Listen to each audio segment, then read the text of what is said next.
Hello again. Good evening, precious friends. Here I am, as promised, tell you my story about what happened to me over the holidays and why I just poofed, disappeared without a word from my YouTube channel. Well, some of you may know that in 2010, my only child passed away from a drug overdose. And along with all the questions and guilt that comes along with losing a child in that manner, losing one's only living child, at that moment, you also lose any possibility of ever having grandchildren. And having to deal with that was quite profound. And now in 2019, even autumn of 2019, I moved away from my family, and my husband and I moved to Tennessee to where his family lives.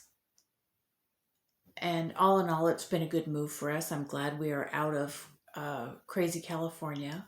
However, my husband's family is large and prolific, and any holiday celebration includes lots and lots of children. Now, to be fair, to be honest, all of my husband's cousins' children are great. I've not met one that wasn't pleasant and friendly and polite and well behaved, to their credit, to his family's credit.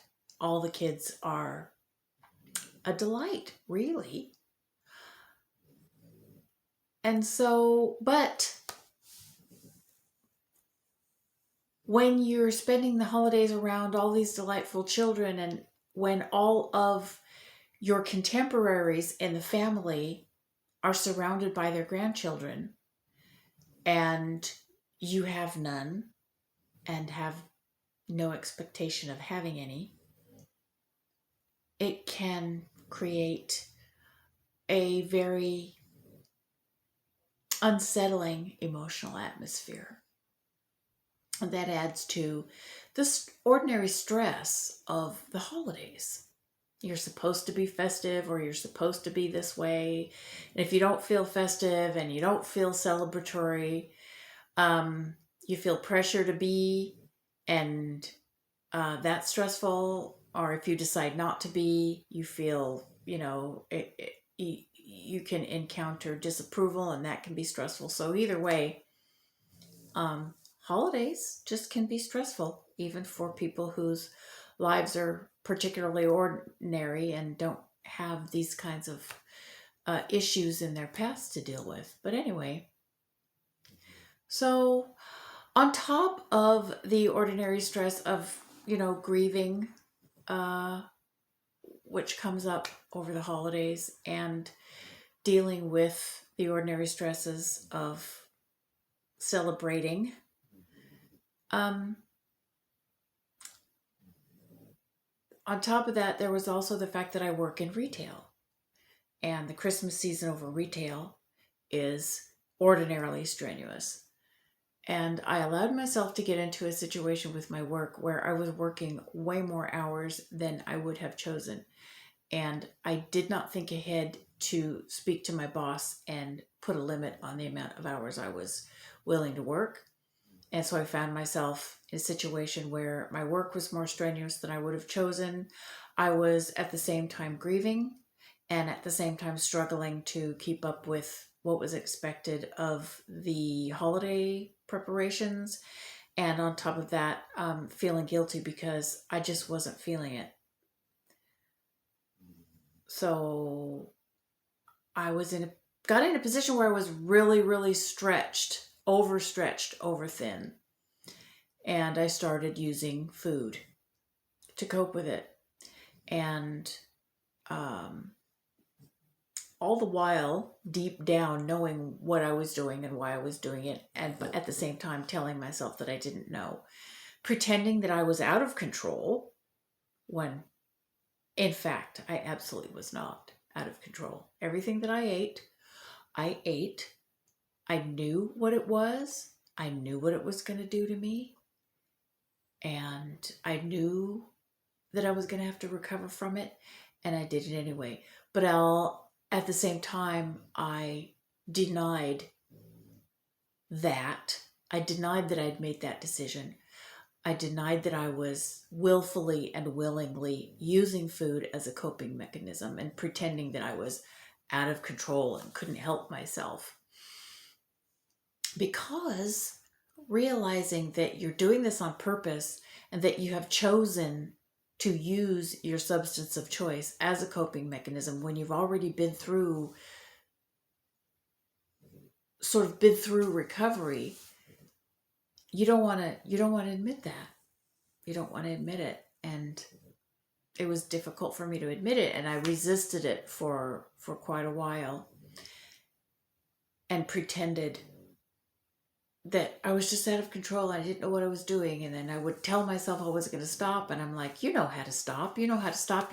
You've already stopped. You've done this before. You know what to do. You know the steps to take, and that's what we're going to do. And then I would make that decision, and yay, that's what we're going to do. And I would feel okay, great about that for sometimes as little as 15 minutes, and I'd be right back to it again. And beating myself up about it, refusing to accept the fact that I was doing this on purpose for a reason as a coping mechanism, because I had decided that was the coping mechanism that I wanted to use. Gotten myself in a position where I was stretched too thin. I didn't feel good about backing out at work, because if I had, I didn't feel good about backing out of a professional commitment, because if I had, that would have just left the load to be carried by my coworkers. And basically, I just decided that I was going to, sort of subconsciously, but sort of not. I had decided that I was going to push through, and I was going to do what was necessary to get through it. And if using food was part of what that was going to be, then that was what I was going to do. And so I got to the point where I was using food to get through work. And all kinds of food: bread, tortillas, barbecue, fried chicken, potato chips, cakes, pies, cookies, candy, sushi. And I just about any food that you can think of that would not be helpful for a person in my physical situation. But anyway, and it was very difficult to come to terms with the fact that this is what I had decided to do. This is how I had decided to manage my life. And the reason why I was having trouble stopping was because I had decided that I wasn't going to accept that that's what I had decided to do. Gotten myself stretched too thin, and rather than physically back off and tell my boss I wasn't going to work that many hours, I decided to use food instead. That's what I decided to do. That's the reality of it. And I also, because I felt guilty about having made that decision, and also because I simply didn't have the energy, I stopped making YouTube videos.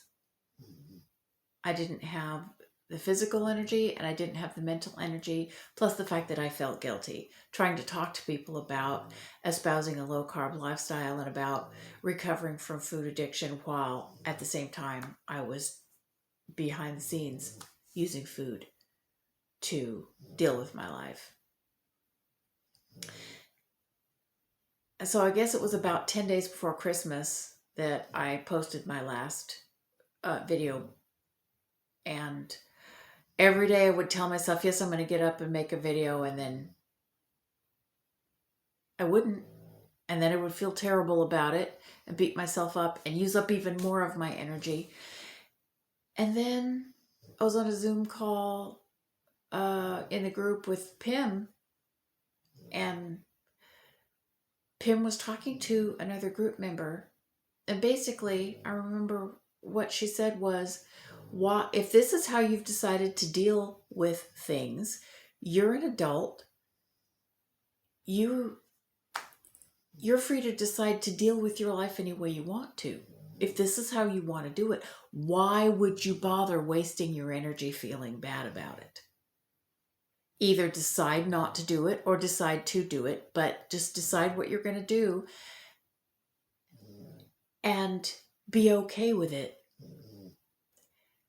And at that time, I was still in denial, and just completely in denial that particular advice could have anything to do with me.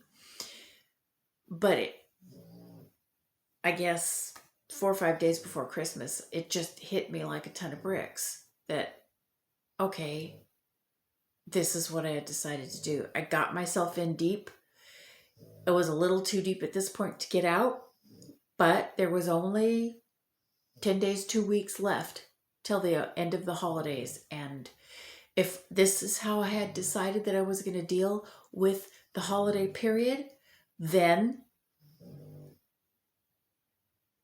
this is how I decided to deal with it. I had to choose how I was going to deal with it and stop beating myself up and feeling guilty about it. And I decided, okay, I'm going to continue using food because I just really don't have the wherewithal or the energy to pull myself out of it at the moment. But when the holidays are over, I will. And pretty much basically that's what happened. It was very, very difficult for me to accept the fact that I had used my reason and my logic to make the decision to use. And looking back on it, what was even more difficult was the fact that, in a way, I was right. It did make it easier. It did get me through. Maybe that wasn't the optimal way to do it, but once I was in the ditch, I was in the ditch deep enough and there was so much else going on that it was kind of a matter of just self-preservation. Okay, here I am. This is what's going on. I don't have the energy, the strength, the mental wherewithal to pull myself out of it now and still continue working, because I had made the decision that I wasn't going to back off of work. I was going to push through. And maybe that wasn't the best decision, but that was the decision I made. And I decided I'm not going to feel bad about it. I'm not going to feel guilty about it. I'm going to push through till the end of the holidays, and then I'm going to demand some time to rest, and then I'm going to pull myself out of it again because I know how to do that. And so that's what I did. I took everything off, and I did nothing but work, eat what I wanted, and rest whenever I wasn't at work. That's what I did for, the 10 days before Christmas, for about 2 weeks before Christmas until basically New Year's Eve. That's what I did. I ate what I wanted. I went to work. I came home and I sat on my ass and rested. That's what I did. And when the new year came around, as I knew it would, my schedule backed off. The week after Christmas, I got a few days off. And this upcoming week, I've had a few more days off. And I've had a chance to just sleep and stay at home and not be at work. And I'm feeling like now I have the energy to do what I need to do to practice the craving exercises and do the other things that I need to do to get back on track. Of course, my physical health has suffered. My asthma, my joint pain, my IBS, my mood disorder have all been bothering me, troubling me, insomnia. But I know what to do about it. And now I have the energy to do it. And I guess the moral of the story is I've learned a lot about myself and how I think that I don't think I was consciously aware of before. And I have learned that it's very important when it's very important for me to keep on top of the stress and keep myself from being overextended and just presuming that no matter how busy it gets, I can do it all. It's only for a month. Well, we saw how that worked out, didn't we? Didn't we? I need to stay on top of things. And when I see that coming, way back in November when I knew, starting with Black Friday, the day after Thanksgiving, I could have said to my boss, I realize things are going to get really busy around the store, but I can't almost double my work schedule.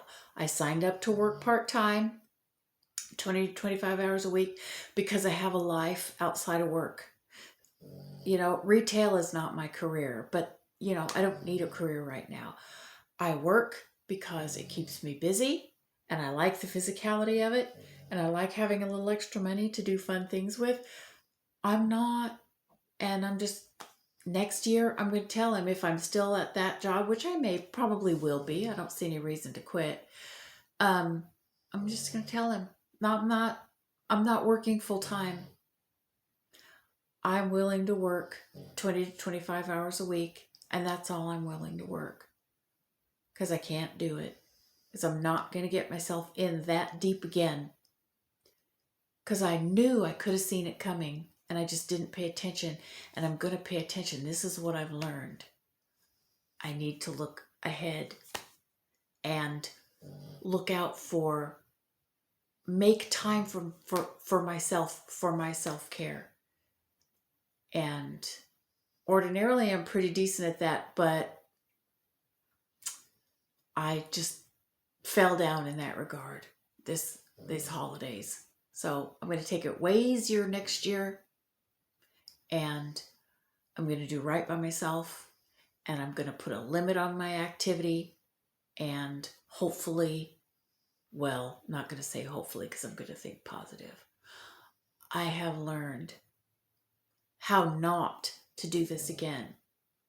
And as I've said many times to many of you in groups, this is the upside to falling down, to falling off the wagon, is if you pay attention and you stay in touch with yourself, you will learn how not to fall next time.